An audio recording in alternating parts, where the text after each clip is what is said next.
നമ്മളെല്ലാവരും മുട്ടക്കറി ഉണ്ടാക്കുന്നവരാണ് അല്ലേ? ഞാനിന്നൊരു വെറൈറ്റി മുട്ടക്കറിയാണ് ഉണ്ടാക്കുന്നത്. യൂട്യൂബിൽ കിടന്ന് ഓടിക്കൊണ്ടിരിക്കുന്ന മുട്ടക്കറിയൊക്കെ തന്നെ. പക്ഷേ എനിക്ക് എൻ്റേതായ ശൈലിയിൽ എനിക്കിഷ്ടം തോന്നിയ ഒരു രീതിയിലാണ് ഞാൻ ഉണ്ടാക്കുന്നത്. വേറൊന്നുമില്ല, നമ്മൾ സാധാരണ മുട്ടക്കറിക്ക് ഉണ്ടാക്കുന്ന പോലെയുള്ള മസാലകൾ തയ്യാറാക്കിയ ശേഷം മസാലയിലേക്ക് മുട്ട പൊട്ടിച്ചൊഴിക്കുകയാണ് ചെയ്യുന്നത്. മുട്ട ഇങ്ങനെ പൊട്ടിച്ചൊഴിക്കുമ്പോൾ മുട്ടയിലേക്ക് ഉപ്പും മസാലകളൊക്കെ നന്നായിട്ട് പിടിച്ച് കിട്ടും.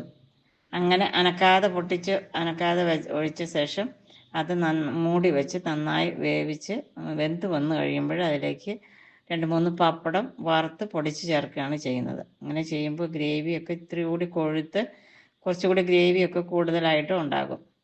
നല്ല കൊഴുപ്പുള്ള ഗ്രേവി ഉണ്ടാവും.